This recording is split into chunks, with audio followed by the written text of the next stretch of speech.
আসসালামু আলাইকুম। ওয়ালাইকুম আসসালাম। ভাইজান কেমন আছেন? আছি, ভালো আছি। আপনি ভালো আছেন এই তো? তো আছি ভালো। আসলে আমি জাতীয় দৈনিক মানবাধিকার প্রতিদিন পত্রিকা এবং টিভির পক্ষ থেকে আমি এই যে Taltala Khilgaon Khilgaon Taltala market. Super city মার্কেটে আসছি। আসার পরে আমি আসলে বিভিন্ন প্রকার যে ভালো কোয়ালিটি সম্পন্ন দোকান আমি ভিজিট করলাম আমাদের যে মানবাধিকার পক্ষ থেকে। তা সে আমার চোখে কিছু অনিয়ম বা কিছু এগুলা সমস্ত ধরা পড়ছে।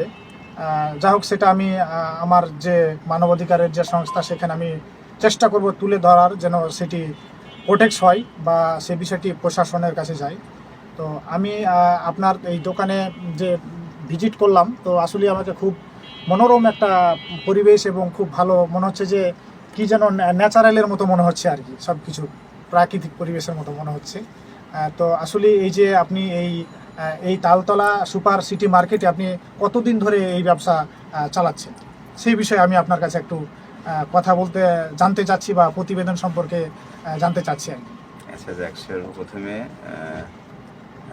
আলহামদুলিল্লাহ, আমি আপনাদের দোয়াই আল্লাহ তাআলা অশেষ মেহেরবানিতে আমি এই মার্কেটে আছি বিগত 14 থেকে 15 বছর এই ব্যবসার সাথে জড়িত। জি, জি। তো এইখানে ভালো মন্দ অনেক কিছু আমার জানা অজানা আছে। আর আমি সাগর আহমদ বাচ্চু, আমার জেলা রাজবাড়ী, থানা বালিয়াকান্দি, আমার জন্মও ওইখানে। তো অস্থায়ীভাবে আমি এখানে 18-20 বছর ধরে খিলগাঁও তালতলাতে মার্কেটে আছি, ব্যবসা বাণিজ্য করতেছি 13-14 বছর। তো এখানে নিয়ম অনিয়ম বলতে অনিয়মটাই অনেকটাই চোখে ধরা পড়ে।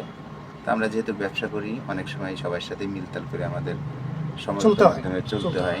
ভালো মন্দ আমরাও বুঝাই, এবং নিজেরাও যে অন্যায় করি না তাও না, আমাদের ভিতরে অন্যায় থাকে। সব কিছু মিলায় আসলে পরিবেশ পরিস্থিতিতে আমরা অনেক কিছুই জানলেও বলতে পারি না।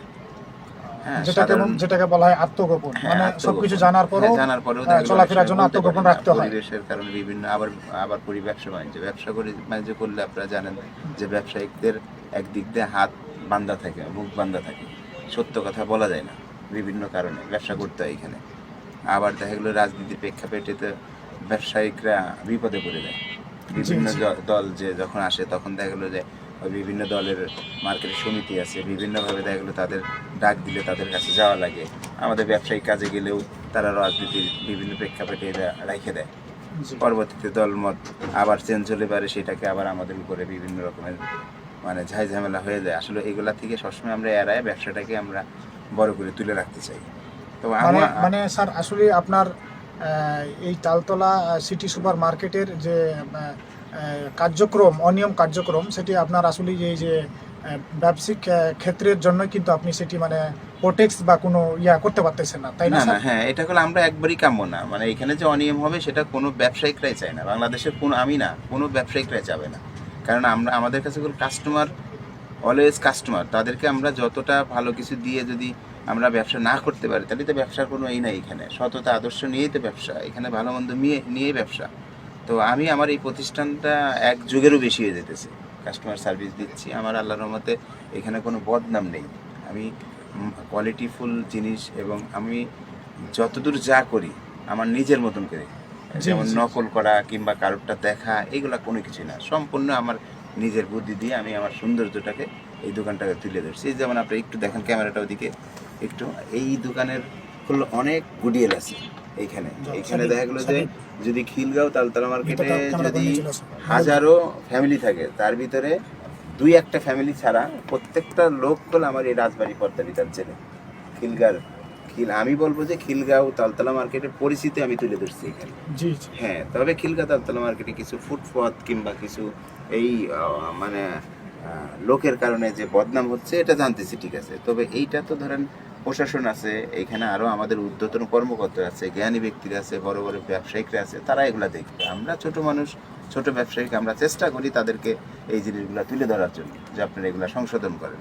আচ্ছা, এই যে আপনাদের এই আর আমার আরেকটা পরিচয় আছে, আপনি যেমন সাংবাদিকতা করতেছেন মানবাধিকারে, আমারও এরকম আসলে অনেক দিন ধরে এটা আমার ইচ্ছা যে আমার স্থান থেকে ব্যবসা করার মাধ্যমেই আরও মানুষের কাছে যাওয়া যায় কিনা, তাদের উপকার করা যায় না। এই কারণে দেখা গেলো যে আমি গত 2 থেকে আড়াই বছর আগে, হ্যাঁ, আমাদের একটা বড় ভাই আছে, তার মাধ্যমেই আমি একটু সংবাদের পরিবেশ হিসাবে কাজ করতেছি।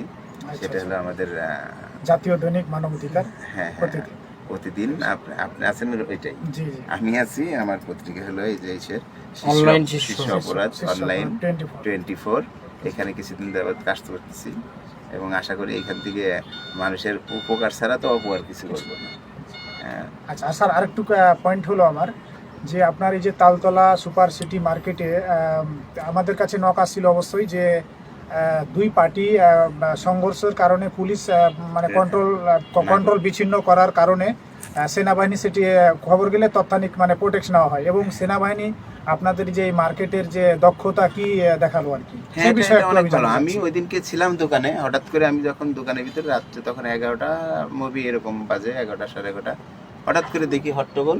এর ভিতর দেখলাম যে আর্মিরা এই লোকজনকে মানে সরানোর জন্য যতটুকু তাদের লাঠি চার্জ করে, হ্যাঁ এটা ভালো উদ্যোগ নিয়েছে। আর্মিরা যদি না আসতো কিংবা আর্মিরা যদি ওই মুহূর্তে ওই পদক্ষেপ না দিত তাহলে আরো হট্টগোল ভয়াবহ আকার ধারণ ভয়াবহ করতো, আকার আকার ধারণ ধরনের করছে। আশা করা যেত। এবং আর্মিরা এটা অনেক ভালো কাজ করছে। আচ্ছা, কোনো কি এই আসে কোনো কি সময় দিছিল যে হ্যাঁ টাইম দিছিল, হ্যাঁ টাইমের ভিতরেই টাইমের 5 মধ্যে? থেকে 10 মিনিট টাইম দিয়েছিল, ওর ভিতরেই সব ফাঁকা করে ফেলছে। তো ঠিক আছে স্যার, আপনাকে অসংখ্য অসংখ্য ধন্যবাদ। এই তালতলা সিটি সুপার মার্কেটের প্রেস শীর্ষ অপরাধ 24-এর প্রতিনিধি হিসাবে এবং স্টাফ রিপোর্টার হিসাবে আপনাকে অসংখ্য অসংখ্য ধন্যবাদ। এবং আপনার কাছে আমি আশা করি যে এই তালতলা সুপার সিটি মার্কেটের যে কিছু অনিয়ম দুর্নীতি অকারণ সেই সমস্তগুলা, আপনি যেহেতু ব্যবসায়ী একটা পরিচিত, আপনার কাছে সেটি যদি সম্ভব নাও হয়ে থাকে আপনি